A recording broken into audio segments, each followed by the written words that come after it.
All right, Chiefs lead, right? We lead with the Chiefs? Chiefs? Yeah, right? We agree? Yeah, Chiefs is opening. Chiefs. Lakers. You want Lakers next? Go ahead. Why not? Gotta go Lakers. You know what you're going to be accused of if but okay, fine. All right, Lamar? Oh, no, wait, before Lakers, Bills.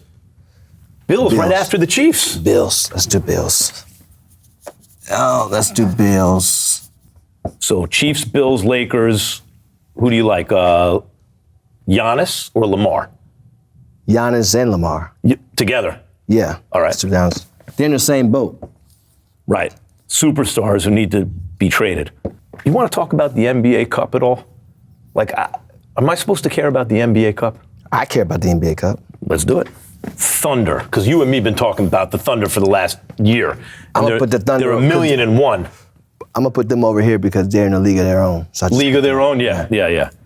Like one of those Kirk Goldsberry charts where there's some crazy outlier. Let's take a look at this.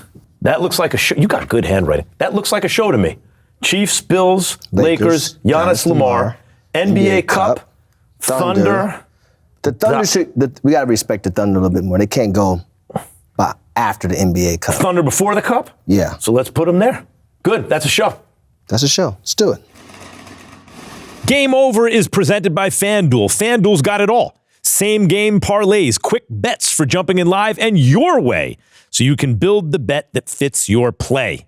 Plus, don't miss out on holiday offers and surprises all month long. Download the FanDuel app or head to FanDuel.com/gameover to get started. 21 and over and present in select states or 18 and over and present in D.C., Kentucky, or Wyoming. Gambling problem? Call 1-800-GAMBLER or visit rg-help.com. Call 1-888-789-7777 or visit ccpg.org/chat in Connecticut.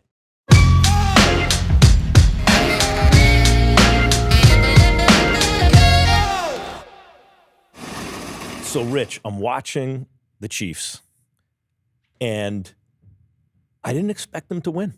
For the first time in the Patrick Mahomes, Andy Reid era, that was a must-win game, or so it seems, that I expected them to lose because of the Texans' defense, right? That has not happened. This whole era with the Chiefs, that hasn't happened. That's the first time last night. Yeah, it was pretty sad, honestly. I felt the same way. But I think as long as you have Mahomes, you obviously always have a chance. But I think it may be time to take Mahomes out the deck and then shuffle it. You mean shuffle the team? Yeah. Kelsey, by the way, even before we get to last night, see, I'm looking at the Broncos game. How many weeks ago was that now? 3 weeks ago, 4 weeks ago? Yeah. And I want to say the Chiefs were at 500, and the Broncos were like 8-2. And I thought, here's a typical Chiefs game at this point in the season. The Chiefs look up and down, and but they're not going to fall below 500 or 500 against a team like the Broncos. It doesn't really need the win. Like, that's the kind of point in the season where they start rolling. And when the Broncos won that game, I was like, oh, wait, this is a little different. It felt a little different. And last night, because of what the Bills had done against the Bengals earlier in the day, it was like, this is the closest to the edge that the Chiefs have come. The only question for me is this like actually the end, or because they have some small percent chance to still make the playoffs? Is it like what who was it? Chappelle said about white people party to the edge of death. Remember this one? He's like, "Where's the edge?" Like that the Chiefs do this every year, and they get right up to the edge, and every year a little closer to the edge to make you think they can't do it. And since they're mathematically still alive, it's actually not over, right? Or is this over? No, I think it's over. And I think in addition to the Texans' defense, we're missing a big point. The way they lost the Super Bowl was deflating. Yeah. And I think that punctured the mystique? Yeah. That was very, very, very deflating for a Chiefs team that's been so dominant for so long. How they lost that, then you come back. This season has been very Very They bland. looked like they had it going before the Broncos game a little bit. They had a couple wins. They blew out a couple bad teams, and it looked like, okay, here they come. Well, anytime you have Mahomes, you're going to look good on a Sunday. But we're talking about, here's the other thing too. Who fears the Chiefs? Yeah. Normally teams go in and it's kind of like, we got to play the Chiefs this Sunday. He's Damn. got decent protection on the O-line. Like, it's like the receivers are dropping a lot of balls. And maybe it's this simple. Maybe it's his favorite target got old, is clearly not the same. So you don't have a Tyreek Hill, but the guy who was moving the chains was always Kelsey.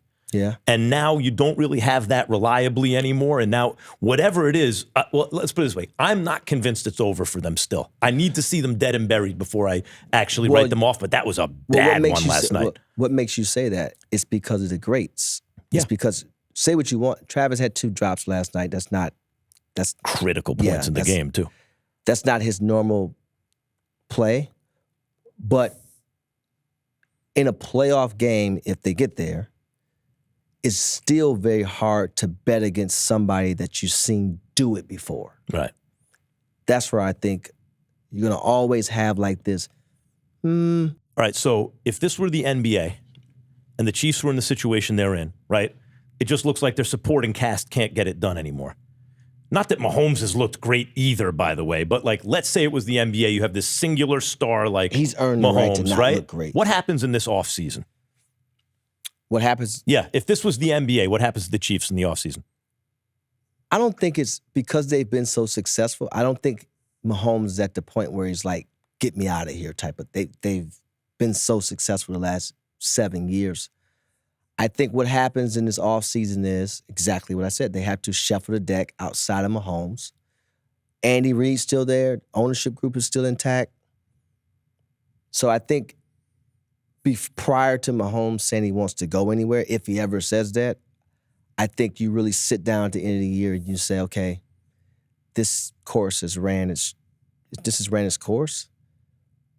But that's obviously not going to happen. Right? It could happen. Yeah. You think it'll happen in the NFL? Of course. There's a big difference. No, what I'm saying is this particular team in itself, the way it's structured. Yeah, you're going to have to bring in new pieces. So what does that actually look like? And Mahomes is probably saying, because if you look at that team, I think people underestimate the professionalism it takes to be a really good player and a really good team. And when I see the Chiefs, I'm not in the locker room, but I can almost make the assumption that Mahomes probably sees a little inconsistency in discipline and habits than what he probably saw before. What gives you that impression? His body language on the field? Not just his body language, like some of the things that's taking place with some of the other players. But it's tough because, like as I said, the guy who really has seemed to fall off is Kelsey. Yeah, but he's hitting him in the hands, yeah, Rich. But you can't focus on third down and stuff, and he's just dropping it. But you can't focus on listen, the man was going to retire last year. Right. Right. So he came back. The focus that's one guy. The focus can't be only on Kelsey. Several guys drop passes. Yeah. At least if someone's going to drop a pass, he gets a pass to drop a pass. He's caught so many. But that's what I'm saying. When your safety valve, when the guy who bails you out, but this is why the reshuffle. Yeah. Where's the next Kelsey? Like you have to really start to figure those things out. If you Mahomes, if you want to stay in Kansas City, which I think he would, he's gotten so much equity there. He has ownership in the baseball team. He got the steakhouse, so on and so forth. And as a quarterback, unlike the NFL, although I think some quarterbacks should move, that team the only way you really want to move is if your team has not shown the capabilities to replenish. To make adjustments. Yeah. Then the front office. But that hasn't been the case. And also you have a great coach. You have one of the greatest coaches ever. That hasn't been the case. Now, if they bring a new coach in, things change, whatever, then that's a different situation. But I think we are a few steps removed from him saying, if he ever said, I want to change the scenery. It's so interesting to me, though, that Tyreek leaves, and it looks like receiver by committee and he's spreading it around and maybe this is better for the team and that's okay, right? But it's Kelsey's decline that makes it look horrible. Well, it's like you could plot the Chiefs' demise, right, and say when Kelsey started to not be good, the Chiefs looked horrible. Yeah, but so has Tyreek. What's that? Without Mahomes. No, I'm saying, but like in terms of what made the Chiefs work, it seemed like Andy Reid and Patrick Mahomes could withstand the loss of Tyreek Hill, and Andy Reid can game plan with the other receivers, and Mahomes can spread it around. They could still get to the Super Bowl, but it's the decline of Travis Kelce that makes none of this work, and that's you got to go find out another Travis Kelce. That's hard. Well, that position has always been that position to me in the NFL is that tight end position. Is like having a great four-man in the NBA, but that can do it all. Right. If he needs to rebound, if he needs to pick and pop, can make the right reads. Because when you think about the great tight ends, I mean, they made big plays in big games all the time. From a Tyreek's perspective, individually, he is a great receiver, a talent off the chain, but he hasn't had the team success, obviously. Mm-hmm. And in those situations, the grass it's not always greener. Mm-hmm. And so, yes, Kelce is not the same player he once was, but the man was going to retire, so that's fine. And he's done a hell of a job. But you unplug in a Tyreek, and what are you really replacing it with? So it's been a lot. So in this case, you think because the reason I asked about if it was the NBA is it feels like when a superstar player in the NBA, when the franchise stops functioning the way it normally does, they might want to get out of there, right? In the NFL, it doesn't really happen like that. If the guys, I think that's the new NBA, right? Sure, because the old superstar player did. I think. So what's the difference? Why does that work? Why does it work that way? The NFL. The NFL player is not empowered the way that the NBA player, or so they don't think they are. Mm-hmm. And the old tradition is it has to stay this way. And a lot of the NBA players got flack for this, starting with the obvious, got flack. But who's the obvious? You have to understand, and you have to want to be willing to take on that responsibility and accountability. I don't want to be here, especially if there's no pot of gold at the end of the rainbow. It's so hard to win a championship. Nothing's going to guarantee you a championship. But if I can't even see the idea of competing at a high level consistently anymore, then you have to move.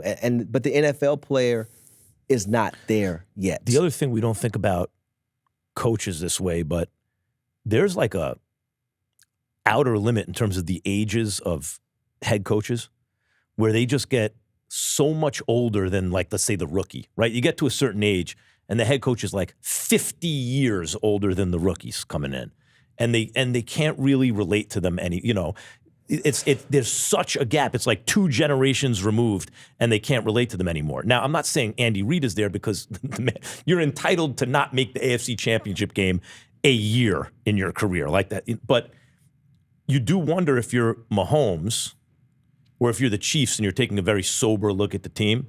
Your point is basically like he's in a place that has been able to replenish through the draft. You take a defensive end at the end of the first round, but he turns out to be really good, and they seem to be able to mix and match and plug and play and keep it going. And the main thing in the NFL is you have the quarterback and the coach, and obviously you have that at the highest level.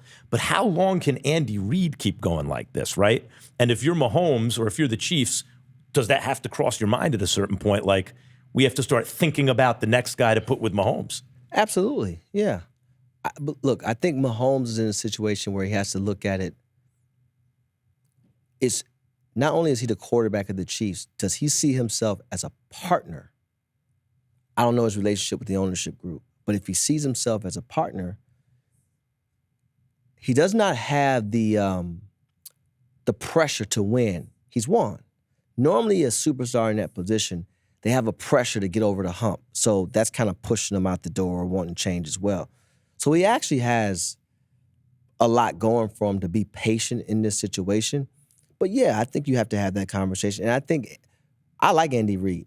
I think he's always been, even though he's older, been around, he's probably coached more years than I've been alive. But I think he is relatable to guys. I think he's on the pulse a little bit,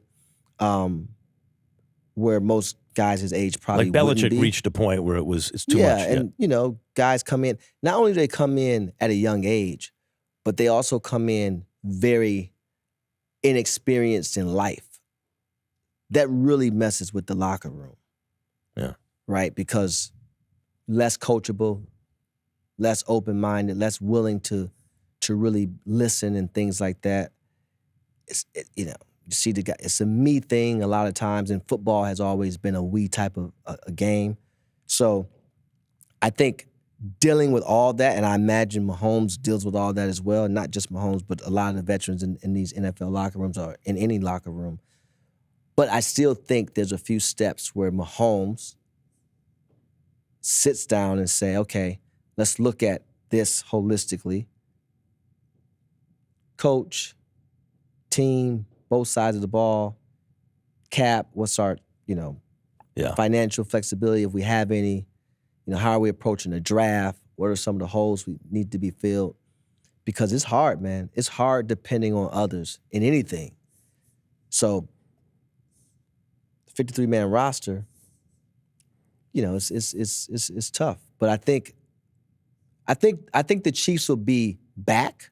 I don't know if they will ever be back to the level that they once were, but I don't see them going to getting the first pick in the draft in a couple of years. I don't see that. All right, so we were talking about the similarities between Mahomes and the position he's in now with his crime partner, right?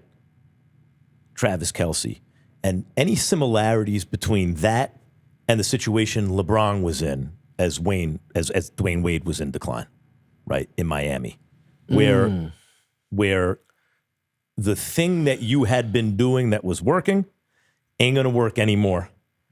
In the NBA, it's much easier, especially since LeBron's come on the scene, for guys to be like, okay, I'm out, right? NFL, not so easy.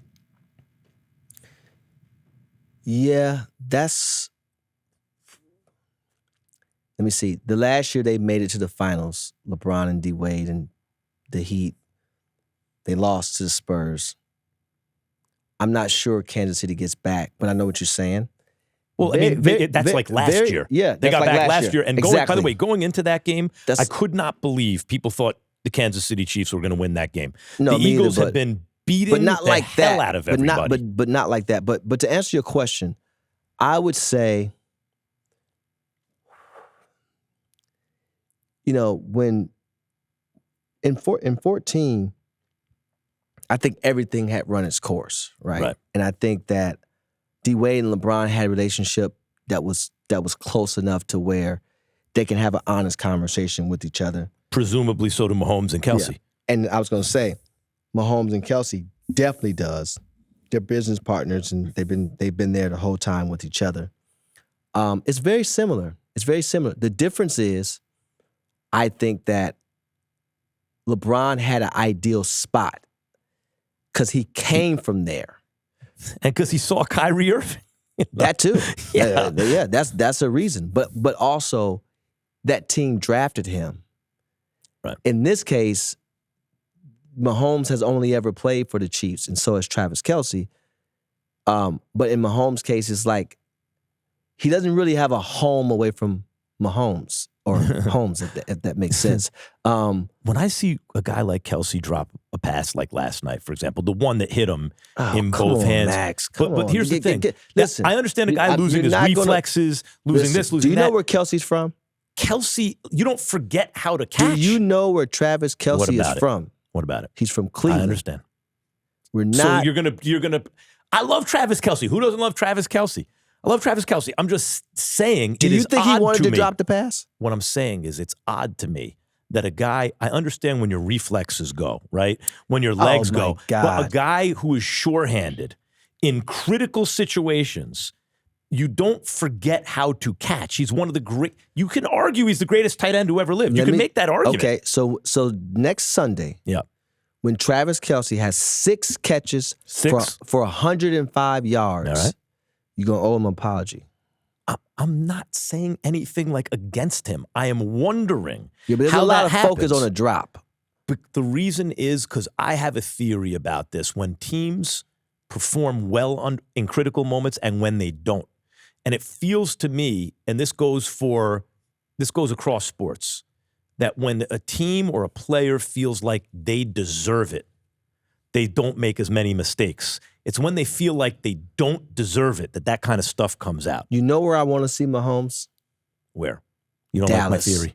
You want to see Mahomes in Dallas? You want Mahomes to switch teams? I want to. If he is to switch teams, first of all, this is the agent coming out of me now. Okay, go ahead. You want $1 billion brand? Oh my! What? If he can, like, he has not looked very good recently. Who? Mahomes.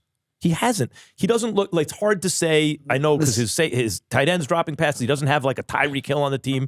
Even Rice at times if has Mahomes was to lead the critical Chiefs passes, but yeah, I would want to see him in Dallas. Sure. That's, by the way, you're getting the hang of this media stuff like that. That's, and I we think lead he would all be, the. If we were on ESPN, they'd lead every show with that. And I think he would be incredible. Mm-hmm. And I think. Oh, you think they have some receivers? And they're improving their defense. And I think if they were to do that, I would call Jerry and tell him, buy another helicopter, Jerry. Do you know that if we were doing a show, like if we were doing an ESPN show, when we were doing the whiteboard in the beginning, if you come up with that leads the show. Patrick Mahomes should go to the Dallas Cowboys, leads the show. Well, it's going to end this show. Patrick Mahomes, if, I'm not telling you to leave, Patrick. The Hunt family, I'm not telling you to leave. But if for some reason there's a change in Kansas City, those Mahomes jerseys in Dallas. Do you know how fast this happens? I want you to consider this. Oh, yeah. When people talk about like the hot take culture in sports, you were accusing me earlier of playing, you don't play fantasy basketball, you don't play. You rubbed off. It takes one show where there's no pressure to have a hot take for you to come up with a scorching hot take by the end of the show playing fantasy football. This is your first show. Max, I mean, what you want me to say? I just thought about I love it. Yeah, I literally just was sitting here and I'm like, no, you're not wrong. Because I was going to ask you, where should Mahomes go? Kansas City. He should stay put. You got Andy Reid, you got everything you need there. Because they are a championship organization. Correct. But all I'm saying, it's irresistible. If he was to leave Kansas City, the number one football, I would want to see him in Dallas, marquee, Texas. Marquee franchise. And I'm a Browns fan, by the way. I'm a Browns fan. In American sports history, the most glamour positions. Once upon a time, it was center fielder for the New York Yankees. I know who else would want to see him in Dallas. It was point guard for the Los Angeles Lakers. Quarterback for the Dallas Cowboys is the number one glamour position in American sports. And you know who else would love for him to be in Dallas? Who's that? Adidas. You know who else? Oakley. Goodell. You know, Jerry Jones would like it. RG would like it. Jerry would definitely. Jerry. The problem is if he went to Dallas, that would mean he's really at the end. Right? Like, he doesn't look the same. No, and we're playing fantasy. Just the way it is. No. I'm talking about now. He's nowhere near the end. You would think not, but if he went to a place like Dallas or the Mahomes? Jets or someplace, it would be How old is Mahomes? 32? Not even. Mahomes, he came into the league. He's 22, and then he didn't start his first year, so he's got to be 30. How old is Aaron Rodgers? 100. So he got 80 years ahead, or 70 years ahead of him. I'm not saying Pat should. We're playing fantasy football here. Yeah. But wow. Do you make decisions like, okay, so Clutch represents Jalen Hurts. Do you make decisions about clients or give advice about clients and where they go based on that kind of thing, based on the organizations that keep the Andy Reids around? Less in the NFL because it's, than the NBA. But once you get to free agency, yes, because there's a Hold on, what does this mean in the NFL? You say less because it's what? Well, the NFL is it's a 53-man roster. It's just a different business, right? The draft, it's the draft. You have 11 people on the field. You have to decide what's actually needed in what position, et cetera. There's more going on. Yeah, it's just a different dynamic. And they play less years, the risk, just so many different things. In the NBA, obviously it's 5 guys. They play both sides of the ball, so you have a little bit more of a pulse, But what I would say is the organization. There's such a difference between championship organizations and an organization that has won championships. All right, hold on, because I know here comes the Lakers, right? Game Over is brought to you by FanDuel. The race to the NFL playoffs is on, and the best way to game day is on FanDuel. If you're a new customer, bet $5 and get $150 in bonus bets if you win. FanDuel is your home for all your favorite NFL bets, from yards to touchdowns to who will win. Any play can be the play of the game. Visit FanDuel.com/gameover to get started. FanDuel, an official sportsbook partner of the NFL. Must be 21 and over and present in select states, or 18 and over and present in D.C., Kentucky, or Wyoming. First online real money wager only. $5 first deposit required. Bonus issued as non-withdrawable bonus bets, which expires 7 days after receipt. Restrictions apply. See terms at sportsbook.fanduel.com. Gambling problem? Call 1-800-GAMBLER or visit rg-help.com. Call 1-888-789-7777 or visit ccpg.org/chat in Connecticut. Here comes the Lakers. You're thinking about the Lakers. Yeah. I'm not thinking about the Lakers. I'm saying just in general. But if you want to include the Lakers, let's talk about the Lakers. But I'm just saying, we talk about Andy Reid as a winner. You want that guy in your locker room. Because I've heard you say that about the Lakers. There's a difference between a championship organization. Well, I would say that about a lot of teams. Just because you won a championship or several championships, that doesn't necessarily make you a championship organization. Championship organizations, put it this way, the Oklahoma City Thunder, prior to winning a championship, if you would have asked me, is this a championship organization? And I would say, yes. The only problem they have is they haven't won yet.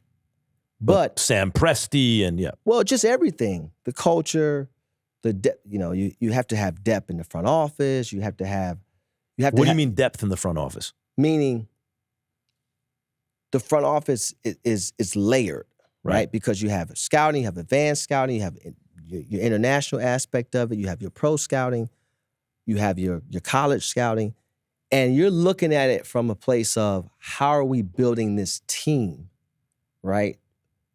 You're managing assets, you're stockpiling draft capital and things of that nature, and you look up and it's like, boom. But while doing that, you're establishing a culture, meaning it don't matter what name comes in here, you are going to do things the way we do them. Miami Heat. The Miami Heat was another one. San Antonio is another one. I think the Lakers can trend towards that way now. Because they got the ownership? Well, the new ownership can help in different ways. But prior to that, there was never a conversation of we're going to help you understand how to win a championship because this is a championship organization, right? Mm-hmm. I think the Lakers probably didn't give themselves enough credit of being a organization that's won all those championships to say, hey, yeah, I know we're the purple and gold, we're in LA, but we're going to establish certain things despite what your name is. Yeah, and it's good to be able to roll out the red carpet and things like that, but once you get up underneath that, there's just some things foundational that is never going to change. But that makes it sound like, because obviously LeBron gets, like the Lakers seem to present this kind of inviting culture to attract superstars, right? Look Yeah. at the way we treated Kobe Bryant at the end. We paid him when he wasn't even good anymore, and we took care of our own. Hey, LeBron, you might like to play here.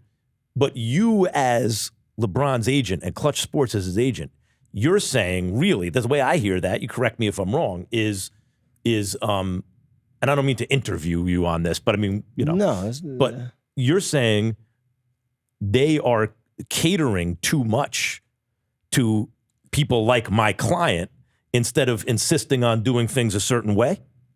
I'm saying when you are a team like the Lakers and others, I think there's several teams in the league. Sometimes when you are that attraction, right? You're in LA, you're the purple and gold, the history, the legacy, all of that.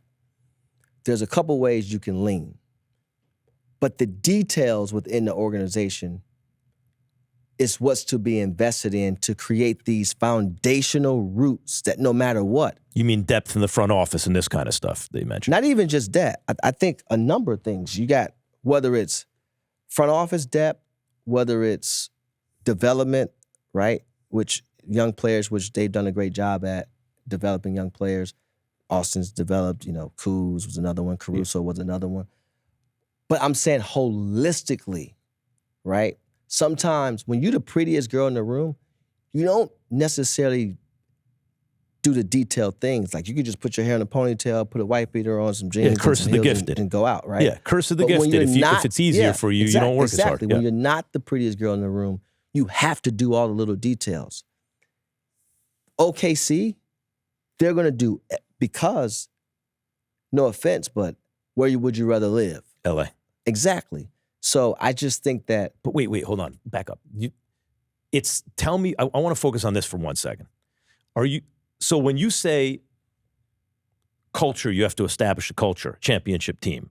I'm saying right? There's a difference between Miami, San Antonio. I'm thinking of LeBron, right? Let's say what it is. I'm thinking of LeBron in Miami. He had to do things a certain way because Pat Riley is not playing games, right?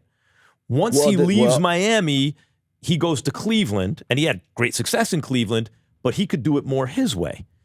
It sounds to me like you're saying the Lakers need to be more like Miami and less like Cleveland. No. It sounds to me like you're saying, hey, we're not so grateful to have you. You should be happy to be here too, and we're going to use that leverage to fit you into our culture rather than just to cater to you. Some of that, yes. But just to go back a little bit, LeBron was always a pro.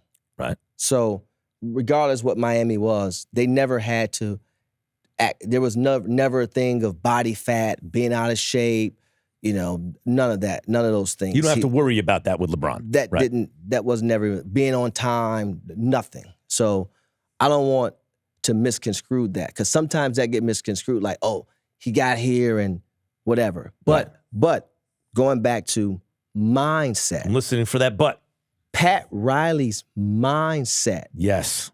Pat Riley had a championship mindset. So the foundation, right?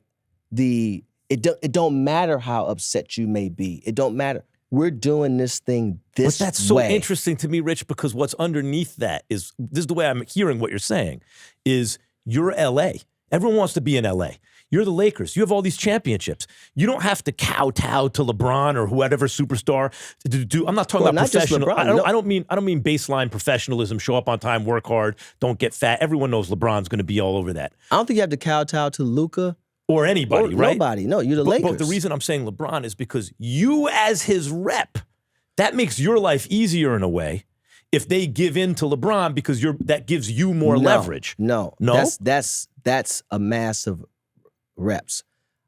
Anybody, Luka, LeBron, Kobe, whomever, there's a world where, yes, of course, stars are going to get preferential treatment. That's one thing. That has nothing to do with the foundation of you as an organization. So stay right there. Say, no matter what, these things are what they are. Okay, when wait, so stay right there. Don't change. As his agent, if you are dealing with a team, let's say the difference between dealing with Miami and Cleveland, Are you I saying don't that? sugarcoat things as an agent. Go No, ahead. what I'm saying is, are you saying, is it harder to get what you want for your client from Miami and easier to get it from Cleveland?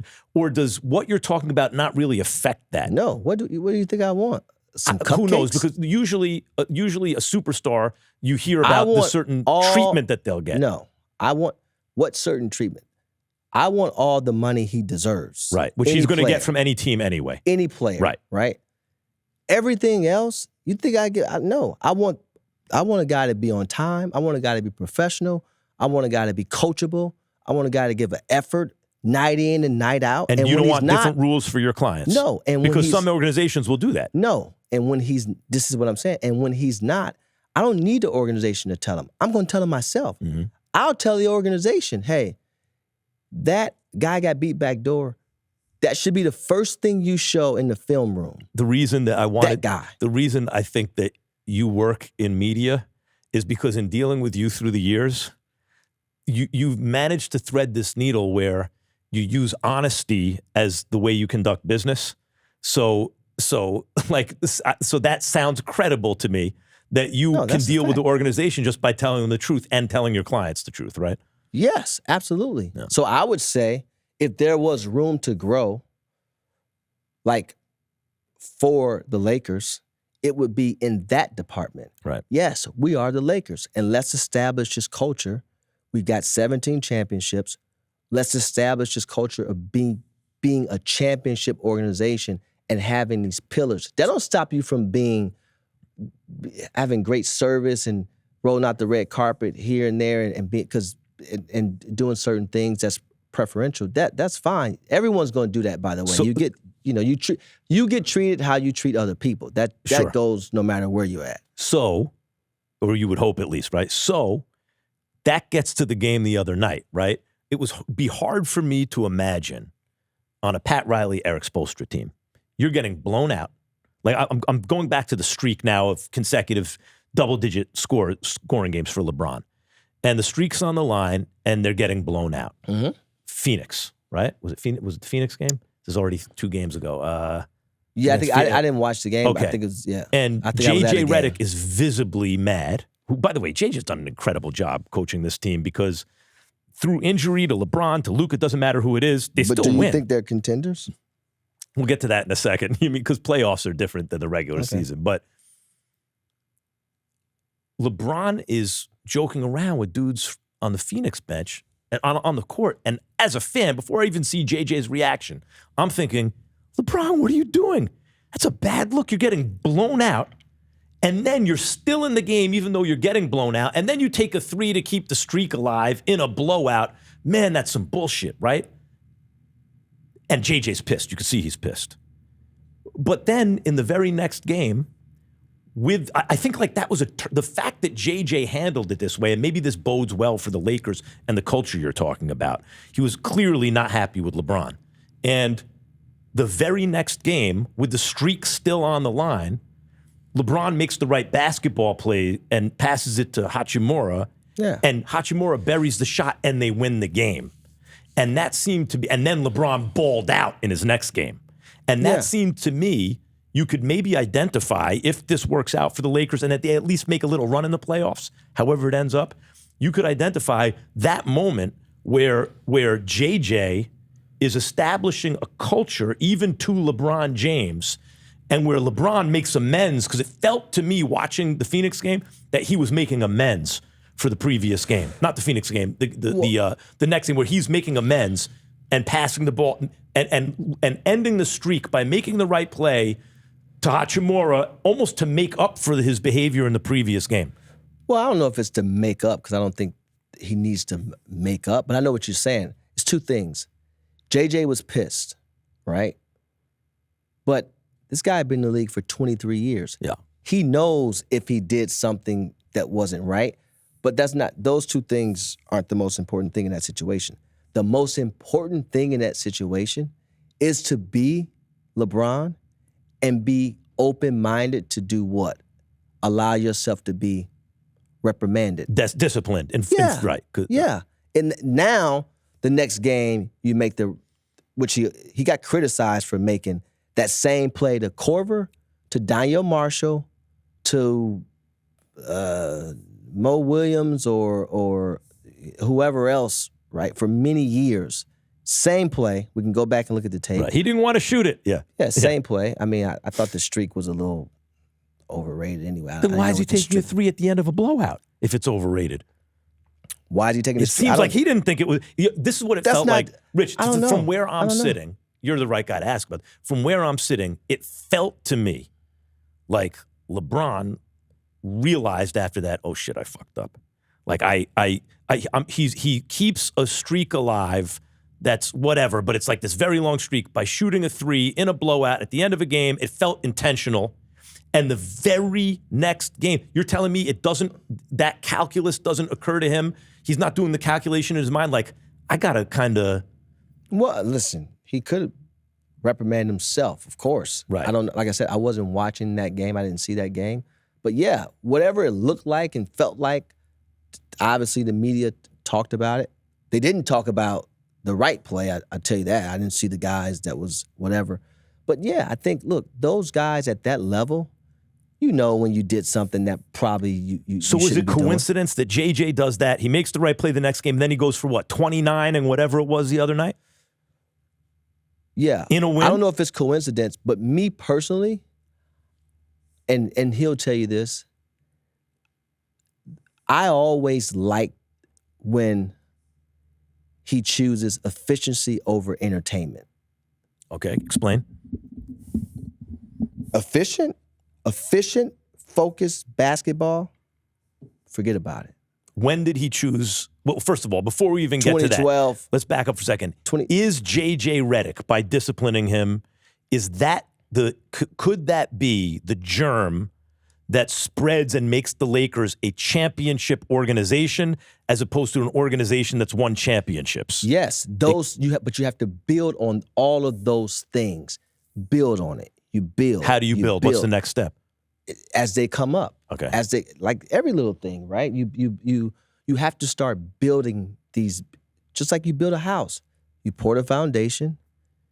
If you pour that right, but it's possible. It's very possible. And it's also still possible to be that nice person, that welcoming person, that, hey, let me make sure that you have the right everything person. Two things can be true because I don't You can cater to the athlete a bit and also set a championship Yes, culture. Okay. yeah. So Granny did it.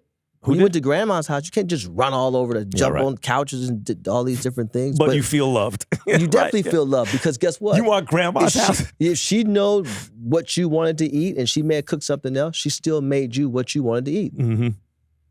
Yeah, but the grandparents spoil you a little bit. How long the Lakers been around? Long time. Right. So Right. you should be spoiled. Okay, so now you're getting to, so in order for that to happen and for LeBron to make the most of his ability with Luka running the show now, you're saying efficient LeBron versus the entertainer LeBron? No, what I'm saying is, yes, 75% efficient. You still need the showmanship. Was he a showman in Miami?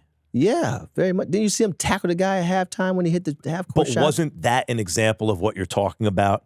Like that was LeBron worrying less about that stuff, and because he's in a Pat Riley, Eric Spoelstra culture, having to do things the right way primarily. And then when in other words, when LeBron went from Miami to Cleveland, Same thing. Same thing, showman. same efficient yeah. LeBron, not entertainer LeBron in Cleveland? Well, he was a little bit more entertaining, but you also got it. But he went there with 2 championships, so Right. it was a different. But he's always listen. You don't build the business and the brand and all those things and be the face of the league.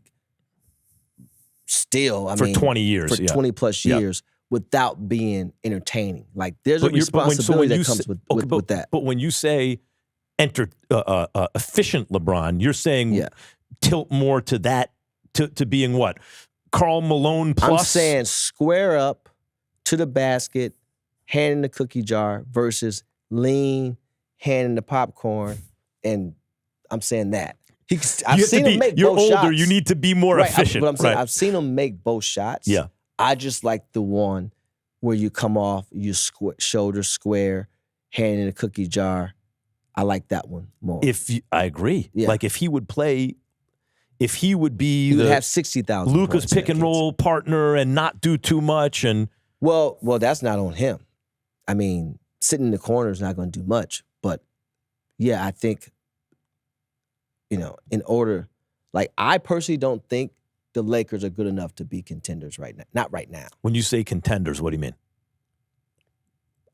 I don't think they have enough to get to the Western Conference Final. I don't think they have enough to get to really contend from that perspective. So right OKC now. is in a class by themselves. Very much They so. won 1 million games last year. They won the title. They have one loss and 23-1 now?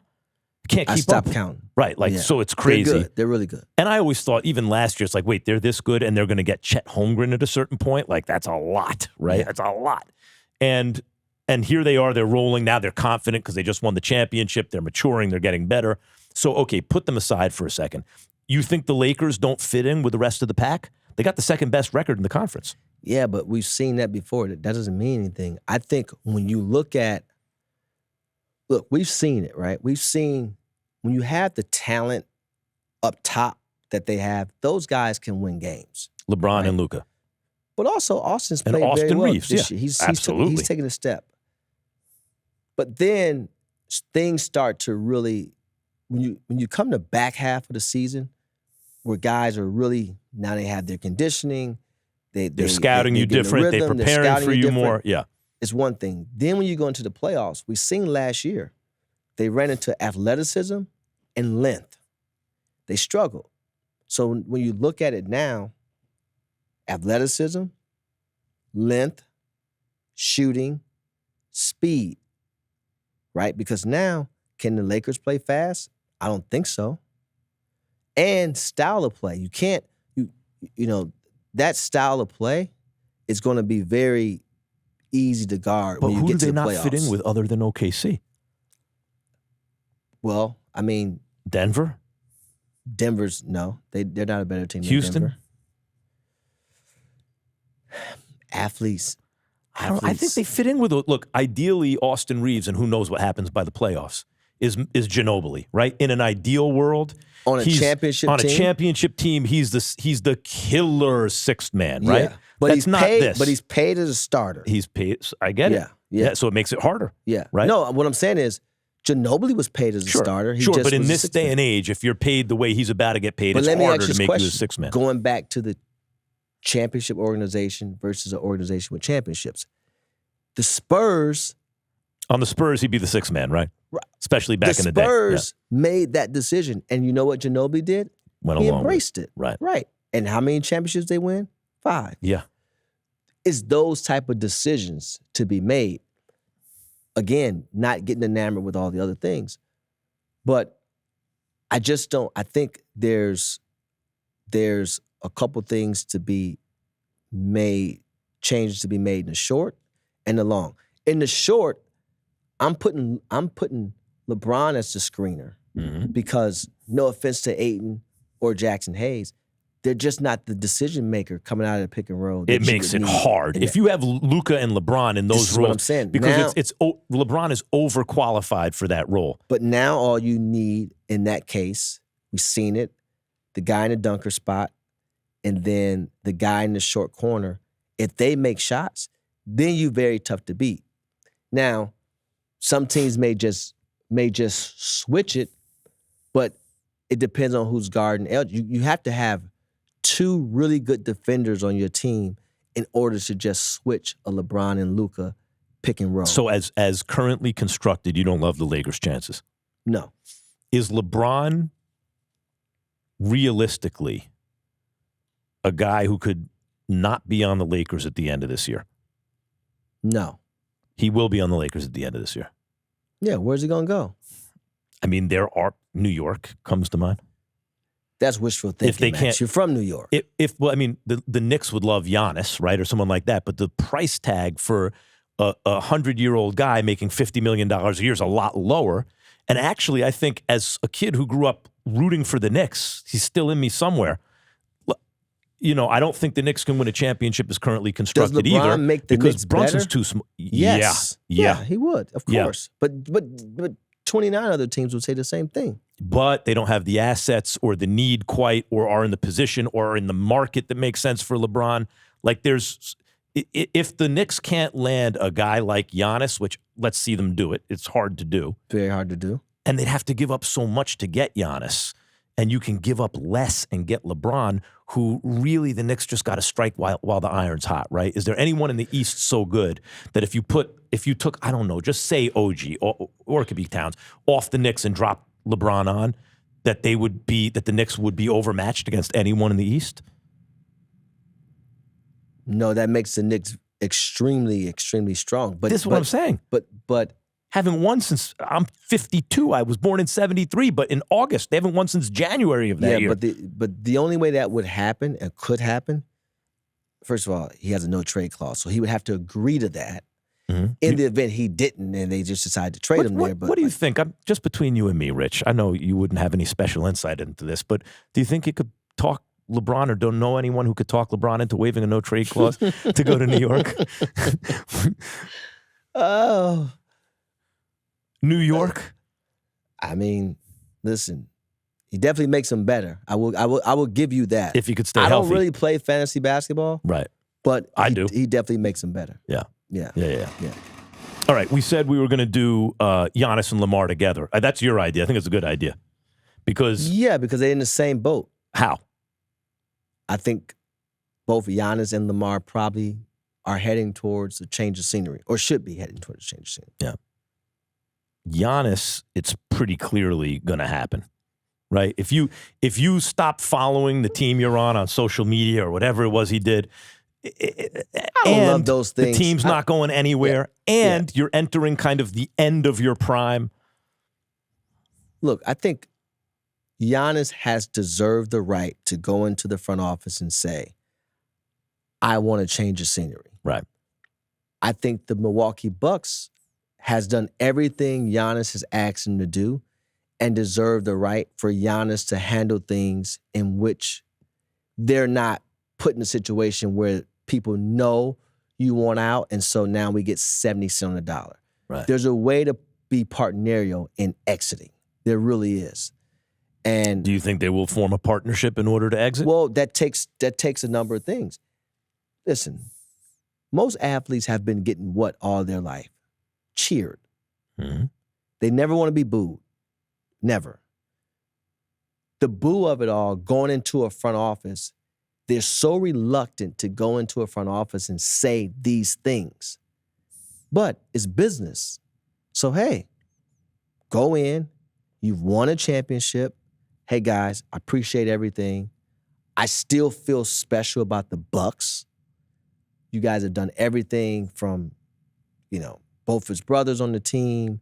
I'm pretty sure they allow him to decide making moves for guys that he wanted. Yeah. This and that, stay overnight and whatever he wants to do, which he's earned the right. But if I'm the Milwaukee Bucks, you also got to look at it like it's time too. Right. Because it's a very, very, very thin line of keeping a guy too long. Now, that's easy for me to say in my seat, right? But when you're in the front office, where are we going to find another Giannis? The draft is a crapshoot. There's very few, like, for sures in a draft. Yeah, especially if you're not run by, like, Sam Presti. Then you're less likely to hit in the draft. I'm just saying, even with Sam, like, he... Yeah. But what I'm saying is, you know what Giannis is. You don't know what the next when person I did is. Bill's podcast, he was thinking Trae Young and draft picks, basically. No chance. Right. It can't get it done because they're not going to take Trae Young. Bill did. First of all, I don't believe Bill said that. Don't put that on Bill. He said it. Trae Young, and it was a package sent. The best player in the package that's coming to the Bucks is Trae Young, and then they have draft picks. One could be a top 5 pick. No, you can't. That's not right. No. With Giannis, it has to be. It doesn't necessarily have to be a star because you're not getting a star back per se. Mm-hmm. Maybe you could. Karl Anthony Towns. Let me say, you're not getting a star back to the level of a Giannis. You're not getting an MVP caliber back. You're not getting Luka. Right. You're not getting Jokic. You're not getting Shea. You might get an all-star. You can get an all-star back. Right. You can get an all-star back. If I'm the Bucks, I'm looking at young player, high character, high talent, high IQ, assets, and maybe some, ancillary guys that could The next play a Tyrese role. Maxey before anyone knows quite how good he is. Fair. Who is Fair. that? Whew. I mean, I'm calling Atlanta. Right. I'm Four. calling Atlanta, and I want Jalen Johnson. See, that's what I'm thinking. He's from Milwaukee. If you got him in the trade, I could believe that could right, happen. but because that's a guy who you can see, and I'm not just saying. Yeah. By the way, you didn't even know that I represent Jalen Johnson. Right. Correct. So that's not I'm not Mr. Bias right now. I'm just giving you a real. Because sometimes you will be Mr. Bias. I'll be Mr. Bias. Will but you ever admit to being Mr. Bias? I will admit to being Mr. Bias prior to. I would say. Okay. I'm putting my Mr. Bias hat Got it. on. Can we make this Rich is- a Mr. Bias hat? But this is not Mr. Bias. This is real basketball acumen. Got it. I'm calling Atlanta. I'm calling Cleveland. All right.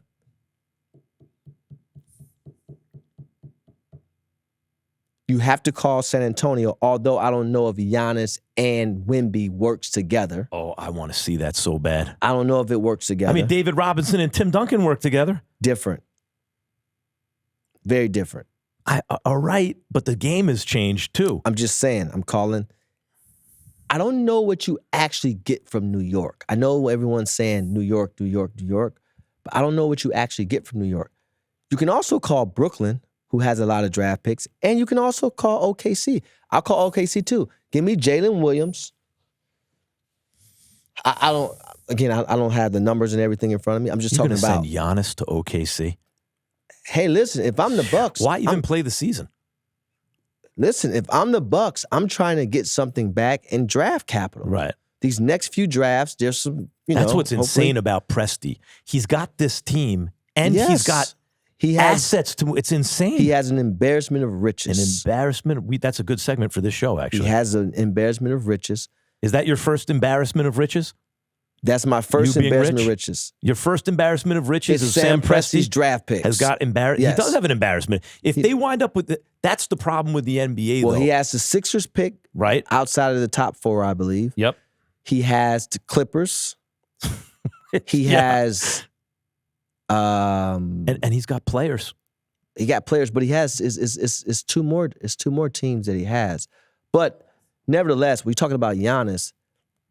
I think no one wants to trade a superstar, especially when that guy isn't being an asshole. And right now he's And that not. city loves him. Yes. And he's the one So you guy have they've to ever had who's stuck around and repped the city Right, that so way. you have Yeah. to worry about, and not only that. See, people don't understand. Well, in the- years the- anyway. That's the fan base, right? You have to worry about the fan reaction. Obviously, if you Doc Rivers, you're looking down your bench. Hell, I don't want Giannis to be missing, the one guy that gives us an actual chance every night. But then you haven't even went to talk to the people on the business side, Right. the guy who's selling sponsorships and things of that nature, and he's locked in these brands because Giannis is here. Right. So there's, I know the people that play a lot of fantasy basketball is like, well, Me. just trade and do this and me. do that. That's But what I there's like to so talk many about. I like to different talk about that. components to it. And, having these conversations, it's very hard to be a general manager or president of a team, any team for You know that what, matter. though? Whenever people talk about that, I agree if that guy puts you in a position to win championships, which is why I wouldn't trade him for, say, Trae Young, right? Because what you're saying you is can't. we're not in a position to win championships anymore. However, you can trade a superstar, in my opinion, in any sport if your team gets better and you start winning a lot. Because that's really what people care about. Yes. Like they Yeah. get it confused. You're winning a lot with this guy. And so that makes the fan, that Well, the makes the Clippers ownership traded a feel. superstar in Shea. They just didn't know it. Right. Or right. maybe they did know No, it. but I'm saying once the guy's established himself as a superstar, oh my God, the fans would revolt if you ever traded him. Yeah, unless you kept winning, and then they wouldn't care as much. Right? Like if you trade Giannis, and it's very clear the Bucks aren't going anywhere, and you wind up with a situation where it's not so clear they're not going anywhere. They might be going somewhere. Well, you have to be the willing. fans would be all right. You have to be willing to tell your fan base why you're doing it.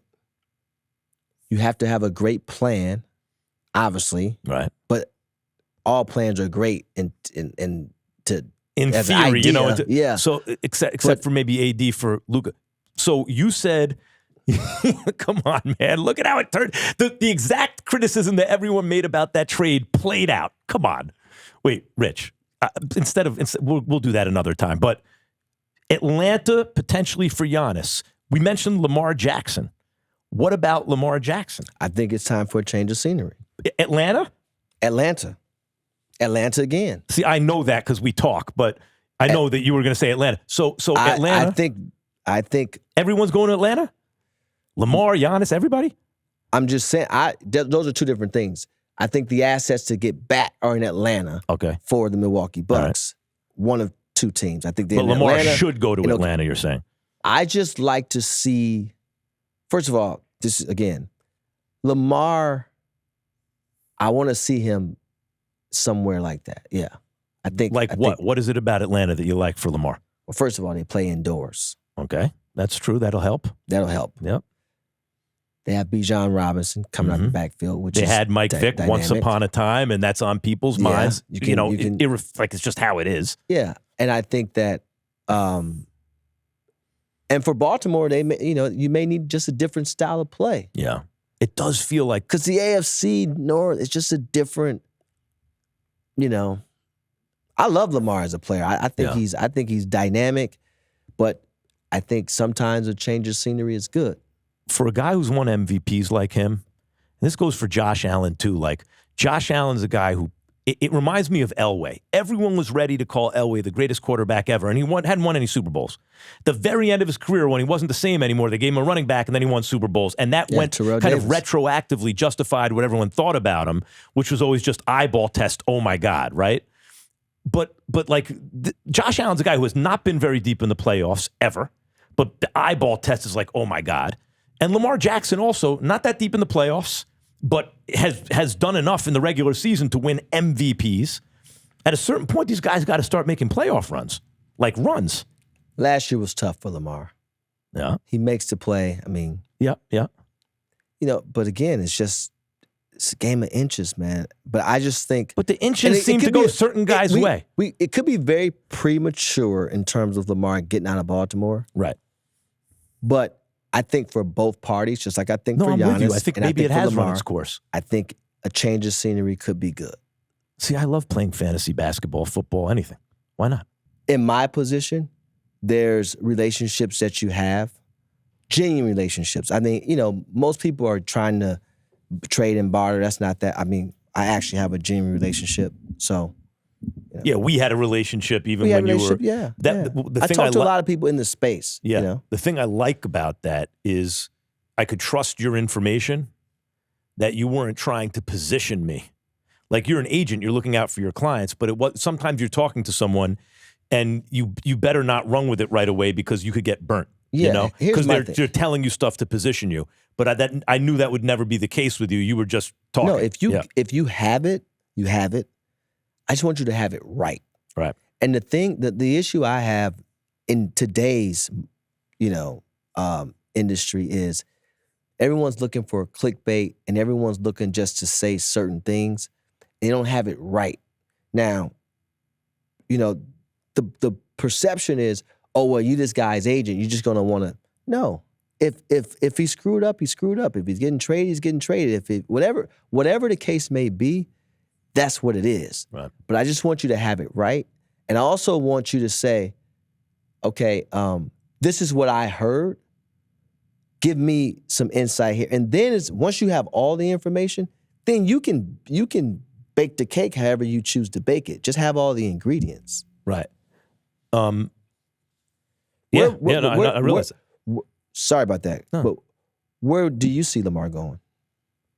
I don't mind the idea. Lamar? I don't mind the idea of Atlanta.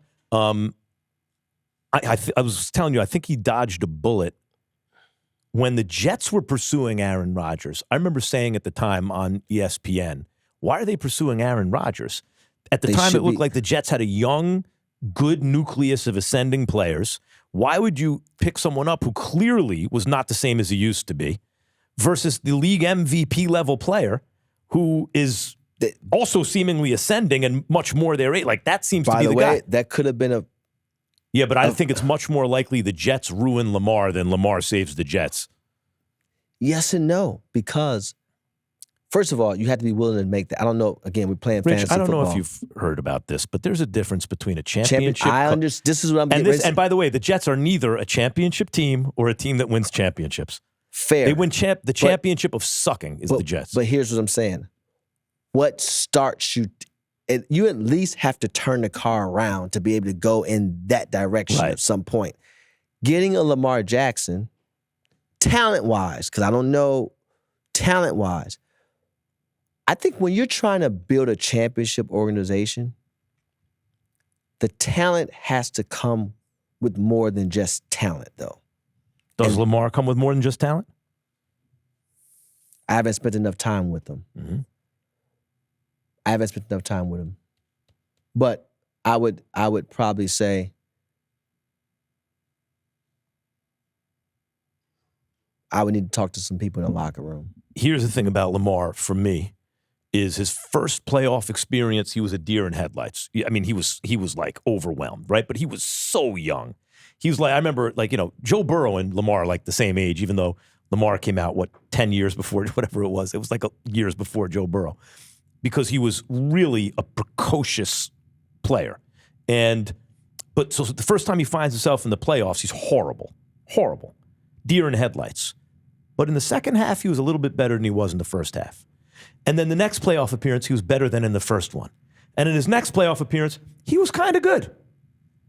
And I was thinking, oh, look at this. He's trending in the right direction. He has not taken the next step yet. I haven't seen the playoff games from Lamar where it's like, this dude is just a killer under pressure. But is it just him? Because Jalen Hurts, whatever you want to say about the clutch client, Jalen Hurts, is, they hide him in the offense. He manages the game, which is what you're supposed to do. When the game is on the line and in the biggest moments, he consistently overperforms, right? When you see a guy like that, you go, yeah, we may need a lot around him, but we can win championships. Lamar is a guy who can take less farther, but then maybe can't get you all the way over the hump, He's got the coach. It's not like he doesn't have the coach. Again, I think the maturation process of Lamar going to Baltimore, who I believe is a championship organization. Right?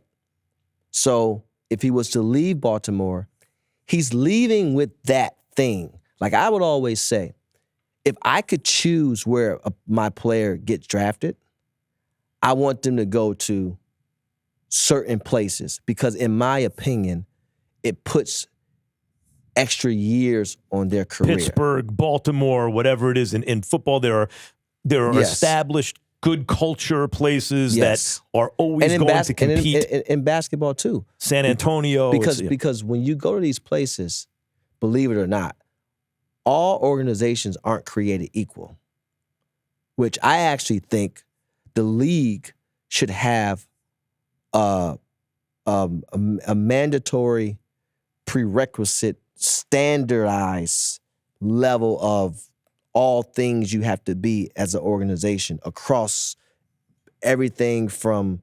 You want to homogenize the NBA and NFL even more? No. I'm talking about the NBA in this. I'm saying as an organization, it should be a threshold that you cannot come below across all things from medical staff I see. to, cafeteria, all the way across because... Again, it just it's not all organizations are not created equal in that way. Right. And who was it in the NBA everyone was getting hurt? Was it Phoenix? About 10 years ago. Well, Phoenix used to have one of the best medical staffs. No, so it wasn't Phoenix. I'm trying to remember the NBA organization that everyone was getting hurt because they shared staff with like the NFL team. It was New Orleans. Oh yeah, New Orleans. Yep. New Orleans does share. But again, it's one of those things where you have to have these relationships and you have to have the ability to say to people, to teams, etc. Now when you're a superstar, depending on what you care about, you can also help a team improve in those ways as well. But so you think Lamar could have had a ripple effect on the Jets potentially? Yeah, if he's taken what he's gotten in Baltimore and he gets to New York, because of what he was able to see in Baltimore, he can actually identify what New York actually lacks. Bring some of that. Yeah, if a kid, some of what LeBron brought back to Cleveland after Miami. absolutely, A little of that pixie dust. and but also it's not to the magic. Lakers. But if you're getting from college to the Jets or whomever, you just want to go pro. You don't. I mean, what do I know? You don't unless you're coming from one of those major programs, my Ohio State Buckeyes, or a Georgia or Alabama. You know, those are like the 33rd, 34th, and 35th NFL team. That's not right. You know. Right. But so the more you talk about it, Giannis, yes, should be moved. Lamar should stay where he is. fair point. Yeah. That's fair. Yeah, Lamar should stay where he is. because you feel like what? Because you're right about Baltimore. The organization has shown over time. You have to see the difference between sometimes a certain regime is run its course in terms of coaching staff or players, as you said, you could overhaul. But if the that's moving furniture. If the architecture is good in an organization, you can ride that out because the chances are that'll fix itself. So okay, so you say that. Well, sometimes the player also has to recognize where he's at too. Right. Because if you go home and the people around you, you should do this, you should do that. If you read all the comments on social media, but if you don't recognize what you actually have, I mean, you're saying that's why a change of scenery is sometimes good for the player, even if he's in a good organization? no. Sometimes a change of scenery is not good for the player. Oh, because I see. Yeah. if you're Giannis, right? You're making the opposite point. I always say this. Your stepmom is not going to treat you like your mom. Mm-hmm. She's not. If you got one time and that front door going to be locked, the side door going to be locked. And if you had a key, the lock's going to be changed. But mom's going to leave the door open. Mom's going to come through the side door Right. with the plate. She going to throw mysteriously the car keys was dropped in the driveway. She couldn't find the keys. You didn't use the car. Like this is what happens. You know who I said this to years ago? DeMarcus Cousins. Mm-hmm. He wanted to leave Sacramento so bad. And I said this to him. I love DC. He's great. I'm like, I don't know, man. And before this recent wave of bigs, he was like the most skilled big you could see. Yeah, but I'm just saying, when a team drafts you, and I don't know how he feels about this, and he'll tell me when he see me, but it's just like, listen, man, your stepmom is not going to treat you like your mom, regardless of what your talent may be. So even in Giannis's case, I get it. And I know you may want to leave, but you better, if I'm you, when I go to these teams now, what he needs to do, when you get to these, go to New York's practice facility. From the time it takes you to get from Manhattan to Westchester, walk around, see if you like the parking, see if you like the cafeteria and the chefs. The press. Do they have strawberry jam versus grape jelly? You need to look at all these things. Go to all these different teams. Look at when you play in these arenas. No, but that's what I mean. That's why, like, you're right about Baltimore versus. You have to, yeah. All right, listen. Coming up, I want to get into this NBA Cup thing. I have to ask you something seriously. Hold on, we're going to do the NBA Cup. I thought. No, this can't wait. I really want to ask you for these reasons only. Okay, I think I know what's coming. Go ahead. No, but as you know, there's been a lot of things with a lot of people that I'm very close to in this whole situation. You seem to get along with everyone. I get along with everyone. I'm a business guy, Max, at the end of the day. I'm very cordial with a guy that you had comments about the other day. I just want to know, so I learned, you're the veteran in this case, I'm the rookie. I want to know what happened. I don't need to know everything. I just want to know what shouldn't I do in this position because you and I are... Well, listen, first of all, I really don't have comments. Bill Simmons asked me direct question. I answered it. I even said it's from my point of view. But I'll tell you what I told him in the beginning, which is Stephen A. said things to me privately early on in the show, like after the first couple of episodes, that I'm not going to repeat publicly unless he says it's okay to repeat. No. Because I think that there's a presumption that this is between us and it wouldn't be for public consumption. Unless if he's like, go ahead, you can say whatever, then I would reveal what was said. The reason I bring that up is because things happened later on that I could tie back to that conversation that makes me think, oh, that's one of the things that went wrong. And I think largely the public understood that and has commented on it. Sometimes stuff that goes on behind the scenes, it's so kind of apparent to people, the dynamic, that they can figure it out. And I think a lot of people did figure it out. But I heard his comments about me, and he said personally he likes me and all that stuff. And I feel the same way. I have no personal animus to Stephen A. And I feel much as he does. If he needed a favor or something like that, I understand that he guarded First Take or his vision for it very jealously, because this is what he's known for. This is the main thing that Stephen A. is being paid a lot of money by ESPN essentially to do First Take. And that's his legacy. So he protects that. Good. So you have to protect that. I only wanted to know because I want to bring him on the show. So now that I know that I can, I'm sure he will come on. We're all good. He will. Right. Sure. I'm going to call him. Yeah. And he's going to come on the show. Not yet, but I just wanted to make sure everything was all good. So good. Let's go. Yeah. We can move on. I think with between Clutch and the Ringer, and I think we have a pretty deep Rolodex in terms of who we can bring on. That's fair. On our That's fair. podcast. So, okay, can we talk about the NBA Cup? Sure. I like the fact that Adam Silver tried it, right? I like the fact that they're trying it, and this happened in baseball too, right? They're like the idiots like me who were stumping for sabermetrics for so many decades. Like, oh, why don't they do analytics?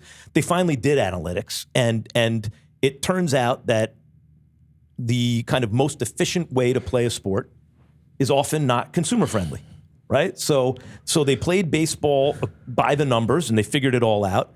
And by the way, this happens in all sports, right? Like Dana White, as head of the UFC, was noticing that the highest form of fighting head-to-head is two guys locked in a position on the ground for 20 minutes, and people didn't like it. So he's like, okay, we're just going to change the rules. We'll stand them up. So baseball did the same thing with their rules. There's no more stolen bases. Let's make the bags bigger. The shift is killing batting averages. Let's eliminate the shift. We'll just make it illegal. They did all kinds of stuff to improve the product. And similarly, it's not a rules change, but it's smart of Adam Silver to say, how do we... So the thing about the NBA that I really like, but it's also working against the league a little bit, is that's the one sport where you know who the best team is at the end of the year. They deserve to win. Football is one and done if you lose. So the best team doesn't always win the Super Bowl. The college tournament, same thing, right? That's one and done. Best team doesn't always win. That's why you get Cinderellas and upsets and stuff. Baseball is probabilistic fundamentally. Best team doesn't always win because you can't have Judge or Ohtani come to the plate you can't run every play through them the way you can, in the NBA. Basketball as a sport, if you play a best of 7, you're going to find out. But the problem with that is there's a little less unpredictability, right? And less volatility in terms of who wins. That's changed a little bit because of the threes. If a team has an off night with threes, you can get wild.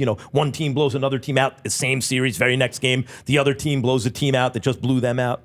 But by and large, you know who's going to win in the NBA, and halfway through the season or even less, you know what teams are actually good, and it kind of takes a little drama out because there's less of a chance for upsets, right? So not this year. It's changing, as I said. I think the style of play has changed it. The kind of skill sets that players are bringing have changed it, but by and large, through the years. And I think to keep people interested, before you get into the playoffs, and to stop teams from tanking and stuff like that, you need to figure out ways, you need incentives to get players to care and fans to care. And the NBA Cup attempts to do that, and it does make that part of the season more interesting. It's marginally more interesting, but it's not for me. I think that's like the tip of the iceberg, and I don't really care who wins. Yeah, but look, if you're the NBA, the NFL is basically having a game every day. Right. Right. And it's at a time of the season which most people aren't necessarily all the way tuned in because of the NFL, because of college football. And so you have because to, the intensity of games at that time of the season is not like it's going to be later. Would be later. And so, but then the positive of the NBA Cup for me is outside of the money, because don't think that that's not that guy on the end of the bench that wins and they don't even play, but they win another $500,000. That goes a long way. As long as they're doing the right thing with that, that goes a long way. I'm happy for I'm happy for him. I'm talking about as a consumer product. But I do think that the players, once you get into it, I think they like it. Sure. Once you get into it. You can see they do. And I think over time, Max, you got to think, for the viewer that has been watching the NBA for as many years as you watch it, of course, this is something new. I don't really care to see this, et cetera. No, it's not that it's not that it's something new. It's that it is I don't think it's clever enough. Like, I think it's an interesting attempt what to would make you do me. different? That's a good question. It's an interesting attempt to make me, the consumer, care more. I know the players care more. They get paid everything you just said at that point of the year. But I think it's not strong enough in the sense that I don't. So, they won. Who cares? There's 30 NBA teams. Right. Do you think they should take a March Madness type of approach over a span of 2 weeks and do that, and that be the NBA Cup? That's better than what they have. But let me just say, okay, so NBA, Adam's listening, maybe he'll change it. I don't. It's nothing like bad Adam Silver. I think he's good. Of course not. What I'm saying is, the NBA Cup is better than nothing. What you just suggested, I suspect, would be better than the NBA Cup. But the problem I keep bumping into is, as a consumer, is you're going to have a champion at the end of the season, and that's what I care about. And that's actually the only thing I care about, right? Like, I want to see these stars play and everything, but if that is the prize at the end of the season, I think you need to figure out a way to tie that competition into that ultimate prize. Like, there are two things that fans care about. Draft position, which is why, because teams care about it, and that's why they were tanking, because you can get good players. Draft position and the championship. And really, even draft position is related to the championship, because you want that draft pick so eventually you can win a championship. They have to figure out a way to tie that into that. And if not, everything else is kind of, I'm not complaining. I'm really not. It's better than nothing. But, it's kissing cousins, the cup. I like the cup. I'm not going to say I like all the floors, because it's been a little issues, but I like the cup. I think it's something exciting for the league. But I also like the March Madness type of it. But I like the cup. I think it's been a good. And when you, I don't dislike it. I just what you should do? Don't care much. You should go to Vegas when the 4 teams get there. That's actually pretty cool too. Am I going with you? I don't think I'm going this year. See, if I don't go with Rich, then it's not the same level of access. access. You know what? What? If the dates align, we'll go. All right. Yeah. We'll go and come back. Vegas, easy. Yeah. Easy. From LA, easy. Yeah. But so I'm really not complaining about it. It's better than nothing. And I hear what you're saying, Max, if you don't have a better idea, but I'm not really, I'm just stating the fact that I don't really Let's care. just go. And then once we're there, afterwards, then you can give me, So from the fans' point of view, why do I care about who wins the cup?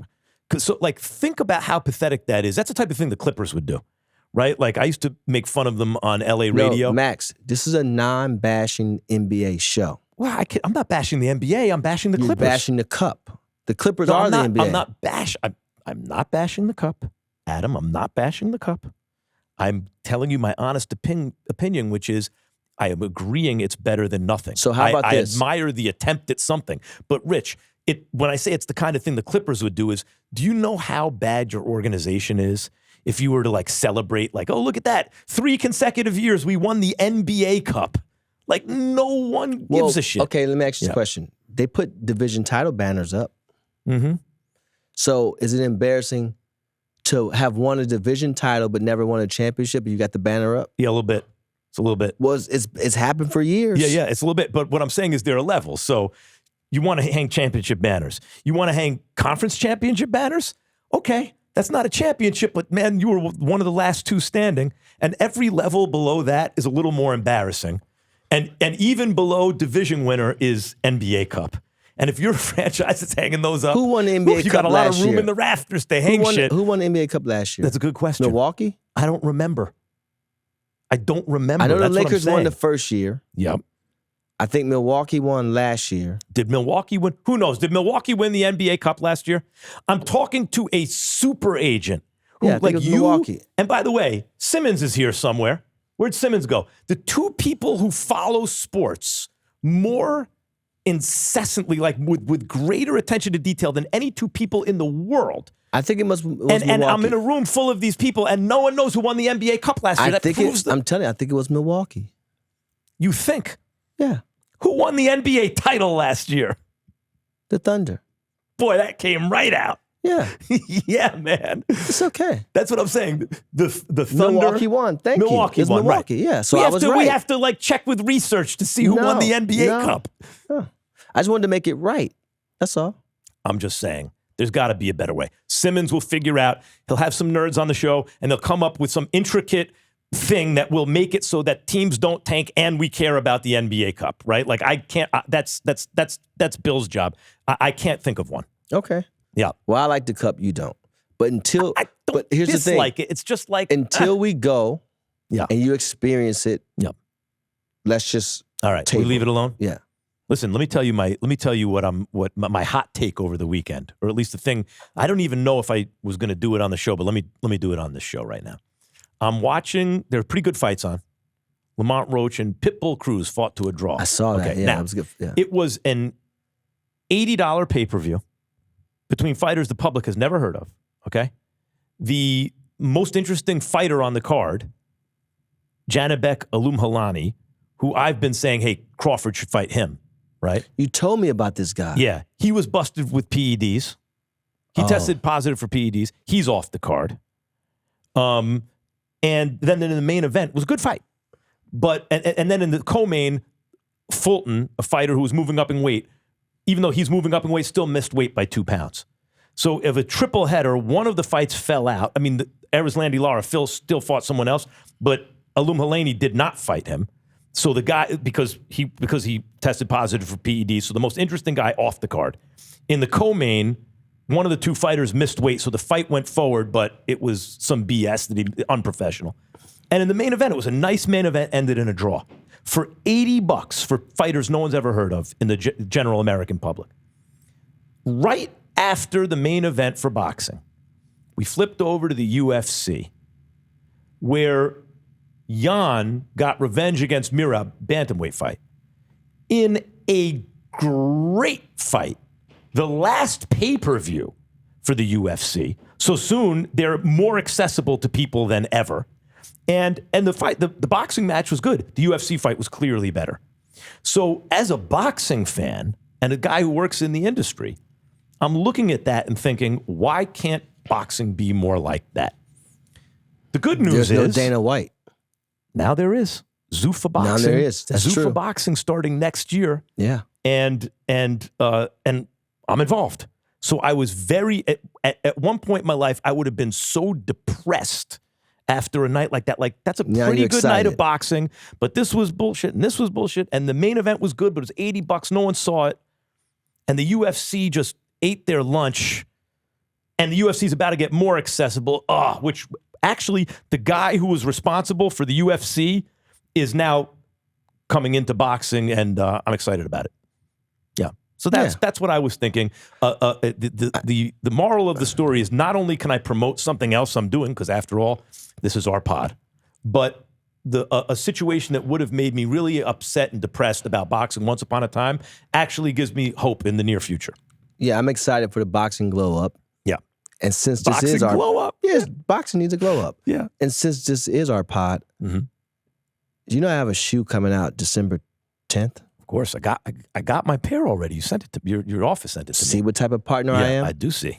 My birthday's coming up too, the 16th. All right, noted. No, by the way, And I know what's so fresh about those kicks is the logo. That's David Creech. I cannot take the credit for that. Because you look at the logo and you're like, what is that? Is that a line or something? And then you look harder, you go, oh no, that's that an guy R. is, but it's also a P. The same thing as an R and a P, depending on how you look at it. Don't draw too much attention because he hasn't charged me. Oh, sorry. That's just... You edit this part out. Yeah, that's just... Yeah. But he is good. Very good. It was fun. It's great. That's yeah. it. We're doing this again in a day and a half. I'll be here bright and early. Can we start a little earlier? Yeah, we're going to start I got a earlier. real fucking job. Game Over with Max Kellerman and Rich Paul on the Ringer. Catch us on Spotify or wherever you get your podcast. Did I say that right? I never did that at the end of it. Did I do that right? Wait, do you get paid more because your name is first? I need to check the contract. You know very well I'm not getting paid any more than you. Okay, good. I just wanted to know, because your name was first. I was wondering, was that like a thing, like a... Alphabetical. M comes before because this is the first time I was out of the negotiation. Normally, I normally, you know, but you normally I took a step back. Yeah. So, well, there are things that went your way and things. It's okay. I'll meet you at the end. It's fine. Must be 21 and over and present in select states. For Kansas, an affiliation with the Kansas Star Casino, or 18 and over and present in D.C., Kentucky, or Wyoming. Gambling problem? Call 1-800-GAMBLER or visit rg-help.com. Call 1-888-789-7777 or visit ccpg.org/chat in Connecticut or visit mdgamblinghelp.org in Maryland. Hope is here. Visit gamblinghelplinema.org or call 800-327-5050 for 24/7 support in Massachusetts, or call 1-877-8-HOPE-NY or text HOPE-NY in New York.